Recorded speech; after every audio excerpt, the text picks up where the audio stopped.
mañana, 32 minutos, Diego, pero usted mencionó Brasil y mencionó Odebrecht, y desde muy temprano Félix nos decía que esa era una de las noticias del día. ¿Qué va a pasar en Colombia con esas obras en las que Odebrecht es socio en algunas de las uniones temporales? Y por esa razón, quien nos puede dar esa respuesta es el doctor Luis Fernando Andrade, presidente de la ANI. Doctor Andrade, muy buenos días y bienvenido. Muy buenos días y muy buenos días a todos tus oyentes. Doctor Andrade, ¿cuántas obras tiene hoy en Colombia Odebrecht, o por lo menos en cuántas obras participa dentro de uniones temporales? Bueno, en el Ministerio de Transporte tiene dos contratos muy grandes. Uno es el contrato de la Ruta del Sol Sector 2 en la ANI. El otro contrato es el del dragado del río Magdalena, Concord Magdalena, y uno tercero más pequeño que está en etapa de finalización en el Invías, que es la troncal entre Chiquinquirá y Puerto Boyacá. Doctor Andrade, quisiera que nos ayude a entender algo. Lo que pasa es que finalmente con esta captura puede o podría dañarse la reputación de Odebrecht en Colombia, y esto al parecer podría afectar la relación entre bancos y acreedores. Sin embargo, hay una ley que normalmente ustedes han dicho, o el Ministerio de Transporte ha dicho, que se debe evaluar en Colombia. Es decir, necesito o quiero que me explique, por favor, en qué momento de la ley podría afectar esto en los negocios de Colombia. Sí, tal vez me gustaría hacer primero unos comentarios. Estos temas de corrupción son supremamente graves y es precisamente contra lo que estamos luchando aquí en Colombia. Ha sido un imperativo del presidente Santos asegurarnos de que aquí no exista ese tipo de corrupción y que podamos tener un gobierno en el cual confía la ciudadanía. Fíjate lo grave que es eso. El Brasil está paralizado en su economía. Su gobierno está debilitado y eso ocurre principalmente por la desconfianza de los inversionistas y los ciudadanos en su gobierno por casos de corrupción como el que estamos hablando ahora. En el caso de Colombia, el presidente Santos ha tomado el liderazgo en este tema y se han promulgado dos leyes muy importantes. La ley anticorrupción, que es del año 2011, y la ley contra el soborno transnacional, que fue aprobada el mes pasado.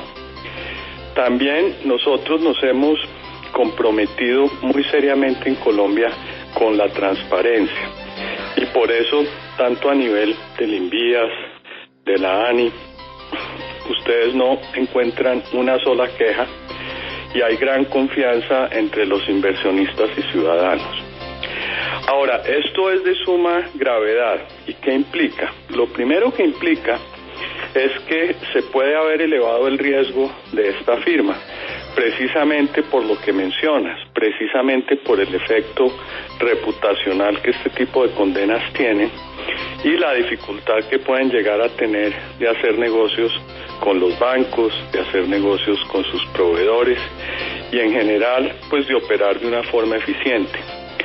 Por eso lo primero que vamos a hacer, y esto es avalado por un concepto que recibimos del Consejo de Estado, es aumentar las garantías, exigirles que aumenten las garantías en sus contratos. Así, en caso de que incumplan, tendremos una mejor forma de hacerlos responder. Lo segundo es que vamos a iniciar un monitoreo muy detallado, aún más intenso del que hemos venido llevando hasta la fecha, para asegurarse que cumplan en todos los contratos. Y aquí no solo en el de la ANI, ¿no? El caso de la Ruta del Sol Sector 2, sino otros contratos como por ejemplo el del dragado del río Magdalena. Y la Secretaría de Transparencia de Presidencia de la República, a través de los contratos de cooperación judicial que tenemos con la Organización de Estados Americanos, ha pedido que nos entreguen una copia de la condena y la vamos a estar estudiando para determinar si podemos actuar contra ellos utilizando la nueva legislación, Doctor la Andrade. legislación contra soborno internacional. Doctor Andrade, precisamente sobre ese tema del Estatuto Anticorrupción, entiendo que el Estatuto prevé que cualquier condena internacional en materia de sobornos inhabilitará a una firma por 20 años para contratar con el Estado.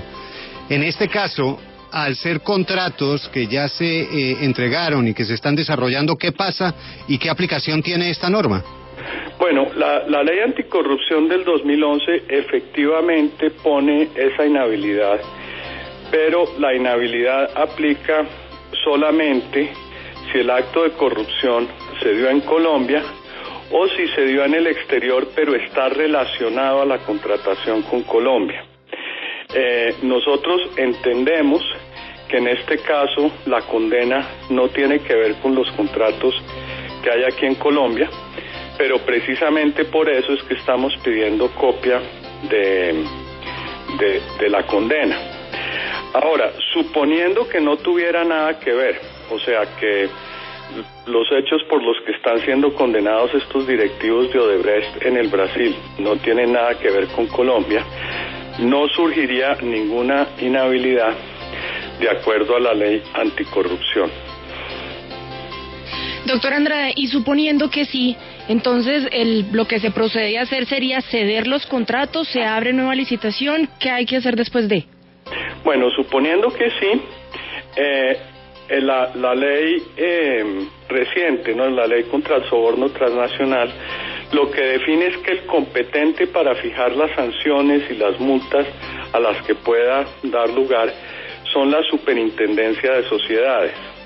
Y la Superintendencia de Sociedades podría poner multas por hasta $40 millones y podría también pedir que la compañía quede o determinar que la compañía quede inhabilitada para contratar en Colombia. Entonces, lo que procedería en el caso de que los actos por los cuales están siendo condenados en el Brasil tengan que ver algo con Colombia, es que la investigación como tal la llevaría a cabo la Superintendencia de Sociedades y efectivamente, si fueran encontrados culpables, tendrían que ceder sus contratos y serían objetos de multas. Doctor Andrade, y lo otro, el impacto que tiene esto a nivel general en la viabilidad a futuro de Odebrecht, como una de las más importantes empresas en este campo, ahí con unos contratos en desarrollo en Colombia, ¿cómo puede garantizarse? No sé si hay posibilidad que una crisis extrema de Odebrecht no afecte lo que ya se está realizando en Colombia. Bueno, no puedo hablar de Odebrecht en particular, digamos esto, el sentido común dice que si uno tiene una condena de esta naturaleza, pues se le pueden debilitar sus relaciones con terceros. Pero han habido casos de empresas que han logrado salir adelante. Le doy un ejemplo. Nosotros estuvimos con la ministra en Canadá hace como un año y allí nos estuvieron explicando los casos de corrupción que se dieron en la provincia de Quebec. Uno de las empresas, digamos, más afectadas en aquel momento es una empresa que se llama SNC-Lavalin. Esa empresa hoy en día está actuando con éxito en el mercado internacional. ¿Pero por qué lo hizo? ¿Por qué logró salir adelante? Porque recuperó la confianza de todo el mundo. Básicamente todos los directivos anteriores fueron despedidos. Se contrataron ejecutivos de la más alta calidad ética para que tomaran las riendas de la compañía. Y la compañía se comprometió con acciones muy estrictas, entre las cuales, por ejemplo, no operar en países en los cuales es conocido que para ganar contratos se necesitan llevar a cabo acciones de corrupción. Pues yo le diría que si una compañía como Odebrecht reacciona adecuadamente, como en su momento reaccionó SNC-Lavalin, y le da garantías a todos sobre su seriedad en el manejo de aquí en adelante, pues tiene una oportunidad grande de sobrevivir. Ahora, siempre hay un riesgo porque esto le genera desconfianza a los bancos, le genera desconfianza a los proveedores.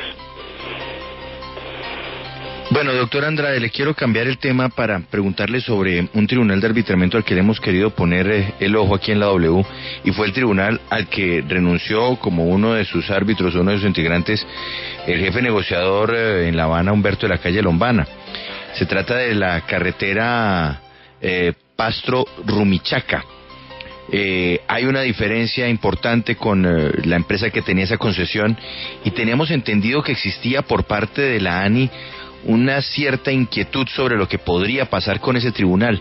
Puntualmente, ¿qué era lo que les estaba molestando a ustedes o inquietando sobre este tribunal de arbitramiento?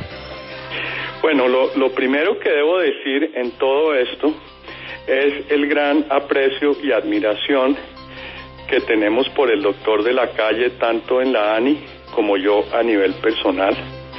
En Colombia, si hay algo que nos ha retrasado por décadas, es la guerra. Hace unos años estaba haciendo una investigación económica viendo lo que pasó en Colombia desde antes de su independencia, alrededor de los 1800, hasta después de la guerra de los 1000 días, donde estuvimos en todo tipo de guerras internas. Y es muy interesante, el gran atraso que tenemos hoy en Colombia en ingresos se debe a la falta de progreso que tuvimos en ese siglo. El ingreso por persona no creció. Y Estados Unidos, por ejemplo, solo tenía un ingreso el doble al que teníamos nosotros en aquella época, y ya para comienzos de los 1900 tenía un ingreso per cápita 5 veces el nuestro. O sea, la pobreza nuestra se la debemos a la guerra. Y que alguien como el doctor de la Calle haya dedicado su tiempo, su carrera, para una causa tan noble, y esté a punto de una vez por todas de terminar este lío en Colombia, es una persona digna de la mayor admiración. Doctor Andrade, pero volvamos al tema del Tribunal de Arbitramiento, porque comprendemos su admiración y por supuesto que todos respetamos mucho al doctor de la Calle por esa tarea que está adelantando en La Habana. Pero ¿cuál es el problema, cuál es la inquietud que tienen en la ANI sobre este tribunal y sobre el trabajo que se venía o se viene desarrollando también por parte de uno de los peritos para definir si la ANI gana o pierde, o si el Estado colombiano gana o pierde este pleito con una firma concesionaria? Sí, la preocupación es muy específica, y por cierto no es solo de la ANI, ya es sobre ese peritaje. Es un peritaje que ha sido objetado obviamente por nosotros, pero también por la Agencia de Defensa Jurídica, y que también la Procuraduría General de la Nación ha expresado sus preocupaciones sobre la calidad técnica del mismo.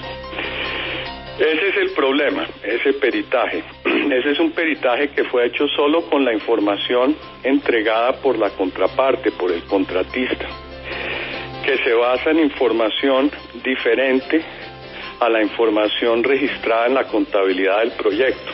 Todos estos proyectos, por ley y por contrato, llevan una contabilidad muy estricta en la fiduciaria, y que es, por cierto, avalada por la fiduciaria. Y para que usted tenga una idea, la liquidación de ese contrato, si se hace de acuerdo a la contabilidad de la fiduciaria, debería costar más o menos 200.000 millones de pesos. O sea que son las obras que llevó a cabo el contratista, debidamente registradas, que el Estado todavía no le ha pagado. Pero según el perito, es el doble o el triple.